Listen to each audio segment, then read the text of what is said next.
Welcome back, all my dear students. So, today I am starting with the second chapter of our ecology paper, that is ecological energetics.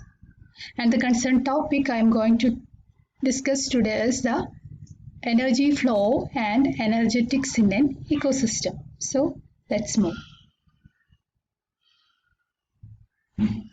Before going to the detail, do you know what is meant by energy? What's energy? Energy is defined as the ability of an organism to do work, right? That we all know. And generally, there are two different types of energies are found. They are categorized into potential energy and kinetic energy. What is the difference between these two? Potential energy can be stated as the stored form of energy that is capable of and available for doing work. For clear understanding, I will tell you with an example. Here, let's see, this is a diagram of an energy which is connected to a human life.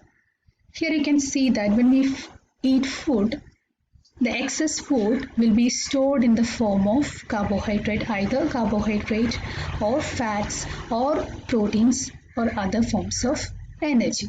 So we can say that all these forms of energy as chemical energy, and this chemical energy is an example of potential energy because it is stored in our body.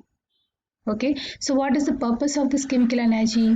For doing our daily activities or metabolic activities, we depends upon this chemical energy, right, or stored form of energy. So the kinetic energy is the energy in motion or the energy which works at the expense of this stored potential energy is called kinetic energy. For example, if you are doing some muscular activities or if you want to move from one place to another place, we need energy. So we depends upon this stored form of energy, either carbohydrate or fats or proteins for our motion or from moving from one place to another place. So this is called the kinetic energy. One is concerned with the storing our excess food or stored form of energy, while the later is concerned with the movement. Okay, so that is the main difference. Then comes, what is the difference? Do you know what is the difference between ecological energetics and energy flow? For explaining ecological energetics, we need to know what is meant by energy flow. Energy flow is the orderly and step-by-step linear flow or transfer of energy from one trophic level, or more clearly from producers to the next trophic level, that is to the preceding trophic level, which finally enters into the decomposers. For example, you know what it is. It is an ecological pyramid. Here you can see that there are four trophic levels are formed: producers, a primary consumers, then a secondary consumers, and a tertiary consumers. So whenever there is energy transferred from this trophic level to this one and to the preceding trophic level, this flow is called, or the transfer of energy is called energy flow.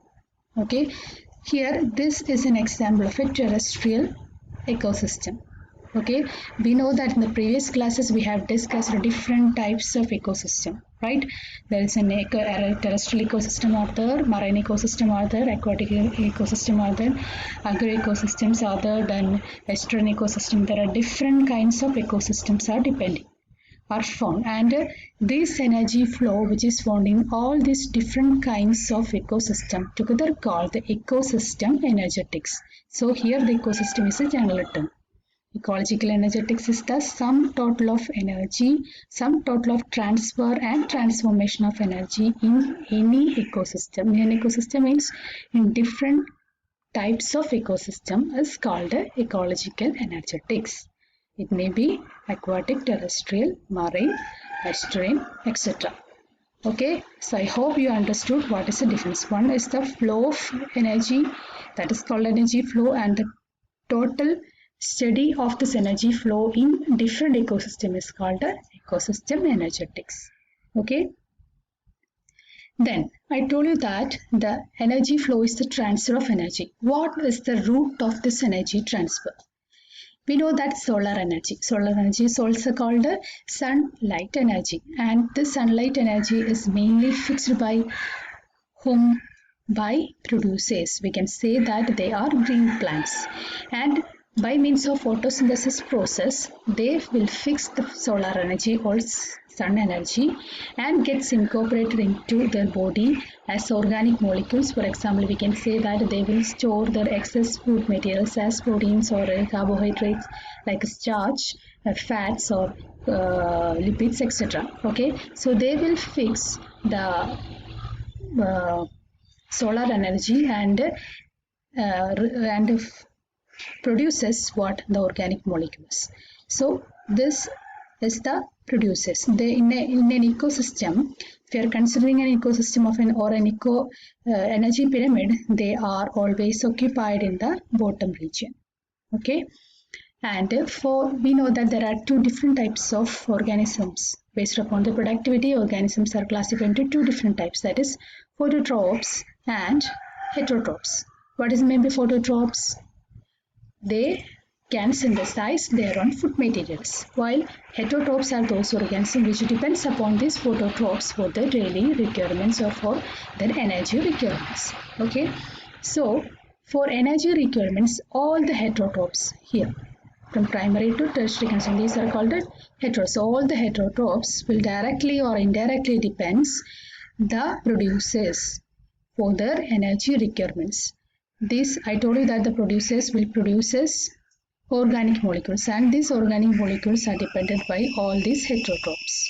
Okay, they depends either directly or indirectly.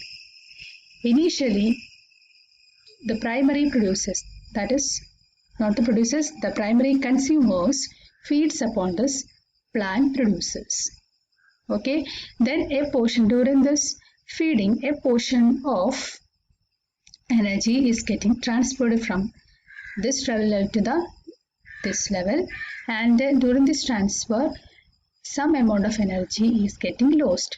Or more clearly, when herbivores feeds upon the plants, some amount of organic molecules will be stored inside their body, and the rest of the organic molecules will be dissipated as, or it will move evaporated as heat, or energy moved as heat. And if we are considering the secondary consumers, here it is the snakes. The snakes will feeds upon rabbits or mice, etc. When they feed this organism, some amount of organic molecules will be stored in the body as reserve food materials, and the rest will be moved out as heat. Okay, if you are considering the tertiary consumers, they will depends upon, here it is an eagle, it will depends upon the snakes for the food. So when you are considering the tertiary consumers, some amount of energy will be transferred from here to here, but some amount of energy will be stored in their body, and the rest will be moved out or moved as heat. Okay, so based upon all these things, we can make some fundamental aspects. So let's know what is the fundamental aspects of this energy flow. We can say that the energy flow is a linear one, or it is a unidirectional, not a reversible or not moving opposite direction. It always moves in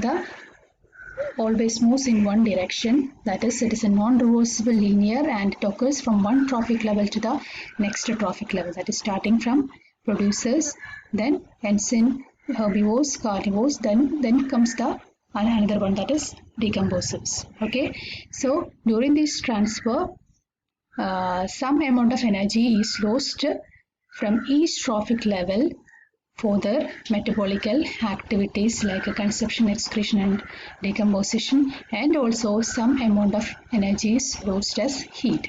So this is the fundamental aspects of energy flow. Energy flow is unidirectional, linear, non-cyclic and non-reversible, and also during this energy flow some amount of energy is lost for their metabolical activities, and some are lost as heat. So it is clear that from this fundamental aspects, it is clear that during this transfer, what happens? The energy is getting reduced. 100% of energy is wanted in this produces, and when it moves from this herbivores, this much amount of energy is lost, right? So they get only less than 100. For example, 90, and from this 90, some amount of energy is moved into carnivores. So some amount of from this 90, some amount of energy is lost as heat or also for their body activity. So when it enters into this level, the energy may be reached into 80. So compared with these two, energy is getting lost from one trophic level to another trophic level. This is called energy flow. Okay. So I hope you understood what is the fundamental aspects or things which is generally seen in an ecological ecosystem. Thank you.